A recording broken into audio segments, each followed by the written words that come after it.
My name is Dawn. People say I'm eccentric, but I disagree. We are a family of three, my husband, son, and me. My in-laws live in the main house on the same property. I'm an ordinary housewife. I got married to my husband 20 years ago. We met at work. He was already a senior manager when I joined. For a fresh graduate like me, he looked unapproachable. His image changed when we had an office party. I heard he was from an Irish background, so I thought he was a drinker, but I was wrong.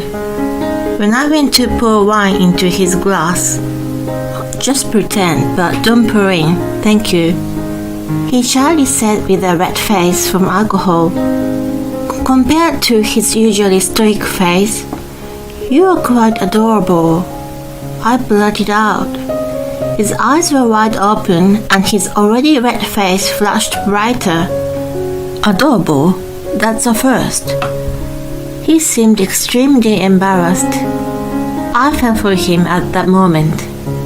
We became more familiar with each other in the office, and eventually, "Would you like to go out for dinner with me?" He asked me out. He was 30 years old at the time. It supposedly took tremendous courage for him to ask a 20-year-old. He cared about the 10 years age difference, but I didn't think much of it. On the contrary, I was happy to have a boyfriend who was mature and I could rely on. We got engaged after 2 years of dating. We first announced it to my parents, who lived 3 hours away by car. Then I was going to meet his parents for the first time. They had a huge house in an affluent neighborhood an hour away. "Wow, what a big house! You grew up here?" I was so excited to find out more about him. Seeing me animated, his mother chuckled. "Such a cute girl. Come inside." Wearing an elegant pink dress, she looked much younger than her age. My husband had already informed his parents. "I want you to meet my fiancé." Before we came, so they were in a merry mood. I quickly felt at home with them. "Have you decided on the venue?" his dad asked. "Not yet. We are planning to start looking around soon. We want to invite only close friends and family, and make a small wedding that we can cover with our own savings," he answered. His mother's face turned serious. "That's not acceptable. It's supposed to be once in a lifetime event. It's the occasion to invite as many people and celebrate together." To which my husband sighed heavily. More and more people are having a cozy wedding nowadays. Besides, we'd rather keep our savings for the future instead of spending all for the wedding. I don't care about the trend.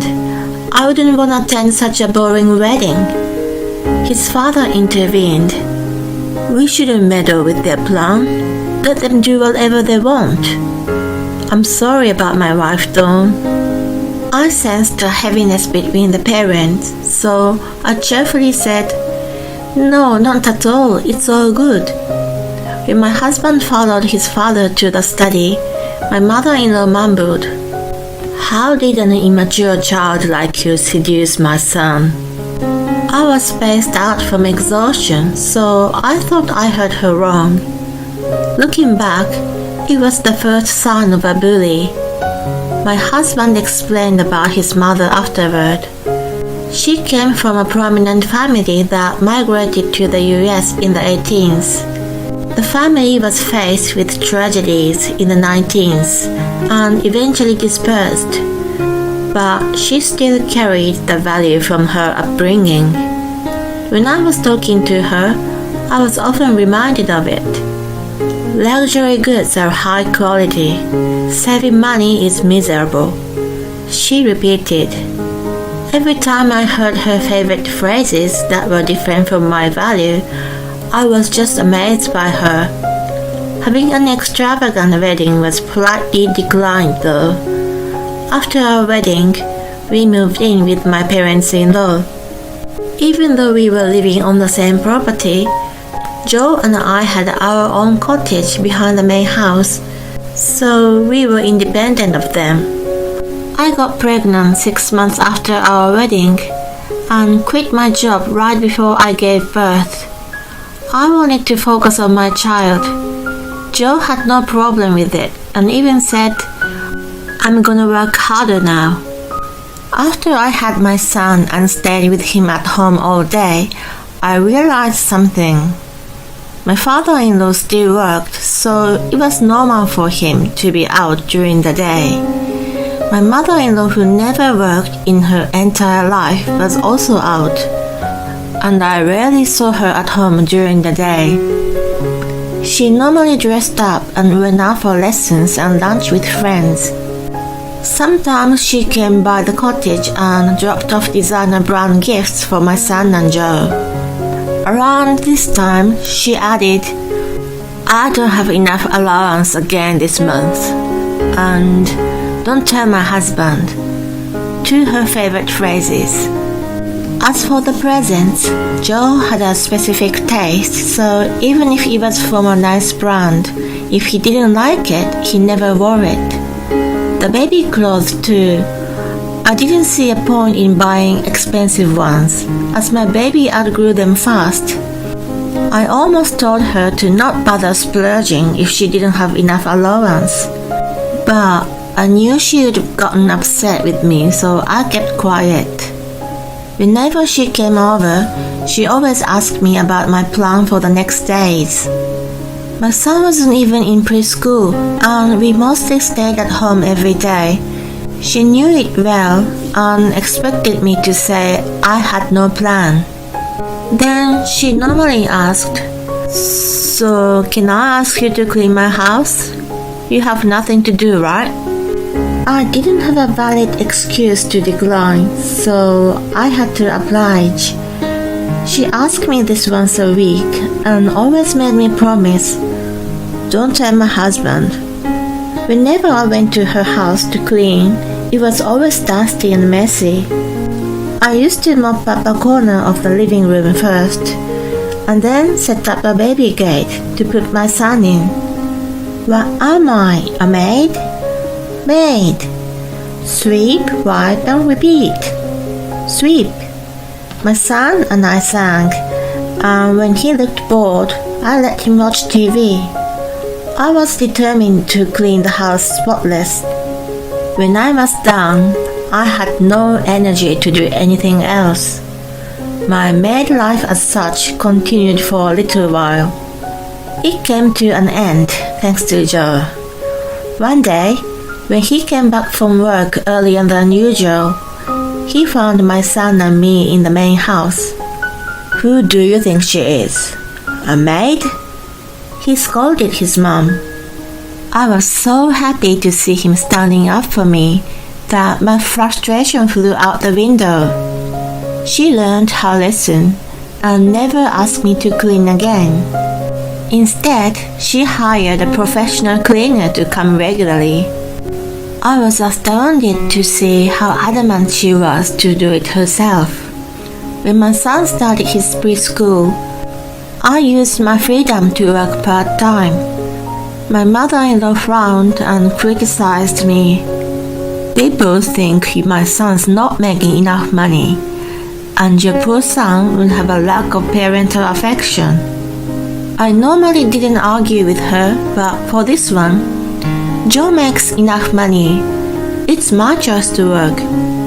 I want my son to see that his mom is capable of multitasking. She still looked displeased and mumbled, "The job of a mother is to be pretty and affectionate." I shrugged her off. I put effort into my part-time job and increased my work hours according to my growing son's schedule. Seeing me hard at work, Joe and my son started to share housework with me. I was very thankful to them. My son eventually became high school senior, and studied hard to get a scholarship to the university he wanted to go to. I informed my parents and in-laws about his achievement. Just when I was relieved and melancholic about my son, my mother-in-law showed up unannounced. What a grandson I have, a scholarship. He's becoming an excellent man like his father. Thank you very much. We are so proud of him. I invited her to sit in the living room and then sensed something strange. She came to congratulate him, but she didn't bring any gifts. She liked to show off, so she secretly continued to bring expensive sweets and clothes even after the cleaning incident. It was very weird for her to come empty-handed for such a big celebratory event as this. She asked, "Where are he and Joe?" "School and work. It's a weekday." "Alright, you're alone today." I couldn't figure out where she was going with the conversation. Then she suddenly made a serious expression. "You know that endowment life insurance you've been paying for the education. You said it's coming to the end of term, right?" "That's right." "Can I borrow that money in secret? My husband's salary has gone down recently because of the recession. I don't have enough for my recital, and also my friends and I have been planning a trip. Just a small amount like $5,000. $5,000? I was flabbergasted by the nonchalant way she mentioned the amount. "Of course not. I can't let you borrow such a big amount." "Well then, a couple of thousand would do. I heard the policy gives you like $100,000. It's not a lottery. What Joe and I saved is coming back. But there's also a scholarship. You should let him pay for his own education anyway. I urgently need that money. I should be the priority." She was being illogical and wasn't taking no for an answer. I unusually became upset with her and firmly said, "Absolutely not." I apparently made her grumpy. "Fine." She stood up and grimaced at me. "You're such a heartless, stingy person. Your son raised by such a mother won't have a good future." I couldn't calm down even after she left. So I opened a can of beer while cooking dinner. Even though she didn't have the money, she couldn't stop splurging. I always knew she was trouble, but I tolerated her to keep a good relationship. I had been telling myself that she had a different upbringing, but she ignited my anger this time. Just because her selfish request was declined, she made a ridiculous remark about my son. I told Joe what his mom said to me word for word after my son retreated to his room that night. "I've been keeping it from you, but I lent her money before and she hasn't paid it back yet." "Wait, you too?" It became clear that both of us had a small amount of money owed. Since we lived so close to the parents, we didn't want to create an awkward atmosphere by refusing her. I guess she knew and took advantage. I can't let it go this time. Me neither. I'm fed up with her. We felt bad for Joe's father, but we agreed on moving out of the cottage. "Hey, hon, there's something I really want to do before we move." I proposed a plan to retaliate against her. I was going to make her regret insulting not only me but my son as well. My determination was burning. I prepared the necessary evidence in a month. After sharing them with Joe and my son, I finally started my plan rolling. It was the first weekend of July. I aimed my visit to coincide with dinner time, so both my mother and father-in-law would be at home. Joe and I told them we had an important thing to discuss. As soon as we sat down in their living room, Joe pretended to be remorseful. store made a mistake and opened some of your mail. They were wrongly put in our post. We are very sorry." I produced 5 envelopes and a folded paper on a coffee table. "Oh no," my mother-in-law gasped. The envelopes were from credit card companies and IRS. I selected ones that said important and urgent from the mail I had collected in a month. Our mailboxes stood next to each other, so the mailman sometimes mixed up. When he saw me cleaning the yard, he didn't hesitate to pass me 2 bundles. It was easy to differentiate mail related to her financial issues from seeing them for so long. Hence, I picked the top 5 for this occasion. "Oh my God, you haven't been paying all of this?" My father-in-law frowned at his wife. As I expected, he had no idea how much he has been squandering. She stuttered. "It just slipped my mind, that's all. I'll pay them tomorrow." She made a lame excuse and hurriedly collected the envelopes.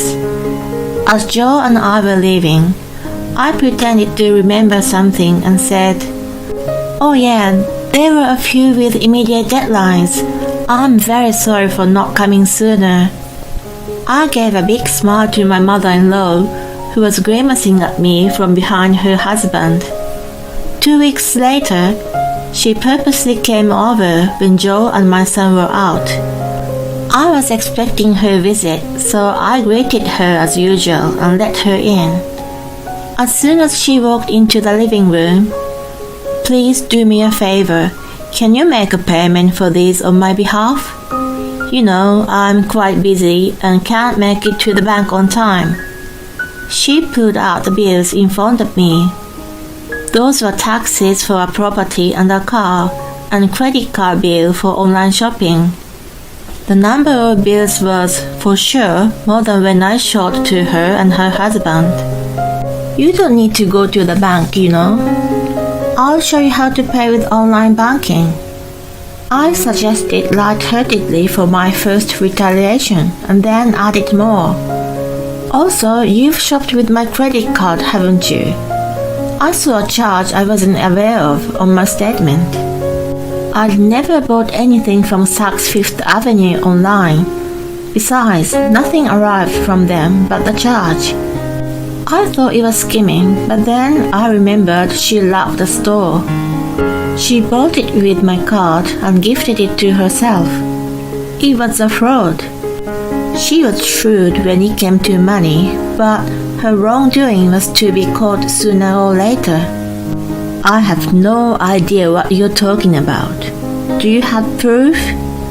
"I can call customer service and find out what you bought." "If the same item is in your house, that's proof, isn't it?" I smirked. She choked, but then, "Fine, I'll pay you back. But these are more urgent. The taxes must be paid now. We are family. We support each other, right?" "Family?" I exclaimed in a deliberated manner. "I'm almost single. I'm not really your family." "What do you mean?" I put on a sullen face and explained to her in a gloomy tone. "Joe and I have been fighting about our finance. He's very upset with me about the money I lent to you, thinking I splurged. But I can't tell him the truth or cover it with my part-time salary. Our relationship deteriorated and we are separated now. We are filing for a divorce." To which she became angry. "You never consulted with me." I knew a younger but no common sense wife would be nothing but trouble. She left fuming. But she didn't give up and kept bothering me. Using the same "we are not a family" excuse, I continued to refuse her, who demanded money like she was above me for whatever reason. Eventually, it turned August, and I moved out of the cottage alone.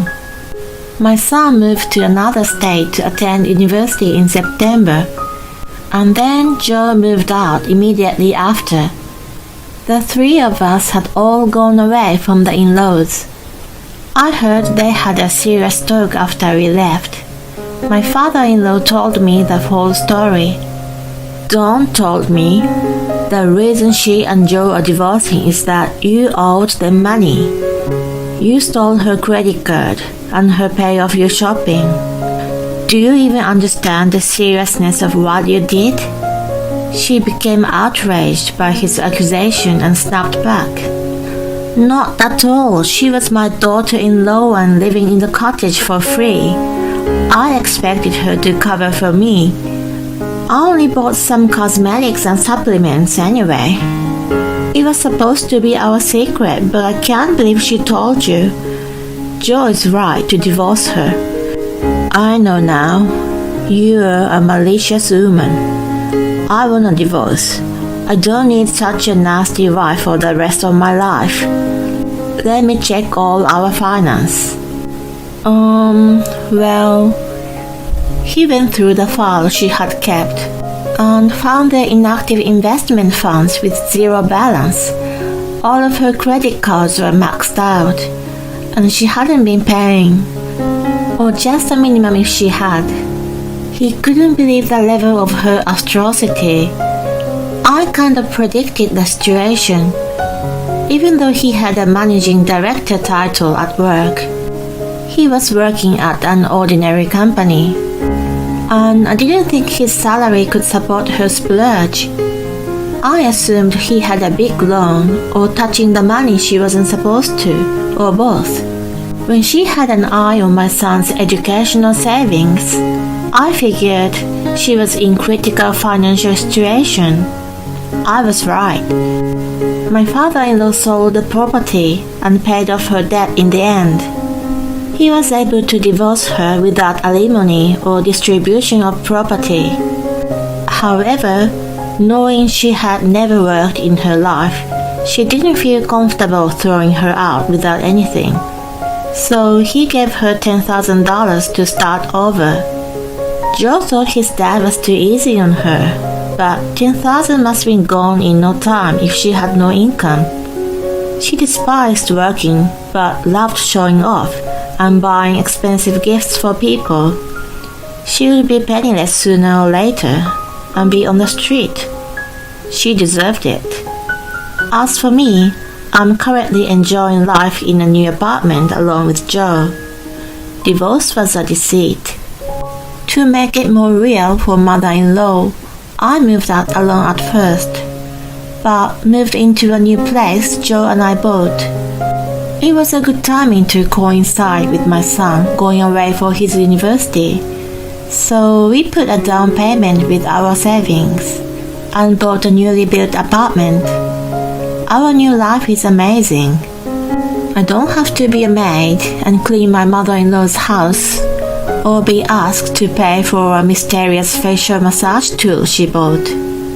Having no bothersome relationship, Joe and I enjoy our second honeymoon period. We don't want to deceive Joe's dad, so we've told him about our plan. It's only the mother-in-law who is made to believe. We have no intention of telling her the truth or where we live. We honestly want nothing to do with her for the rest of our lives. After selling the house, my father-in-law lives in a small apartment. He's looking to move closer to us. He has been nothing but kind to me, and we never had any problems, so I'm looking forward to having him nearby. We are planning to visit our son over the next long weekend. I'm surrounded by my favorite people and enjoying my life to the fullest. It's my best time by far.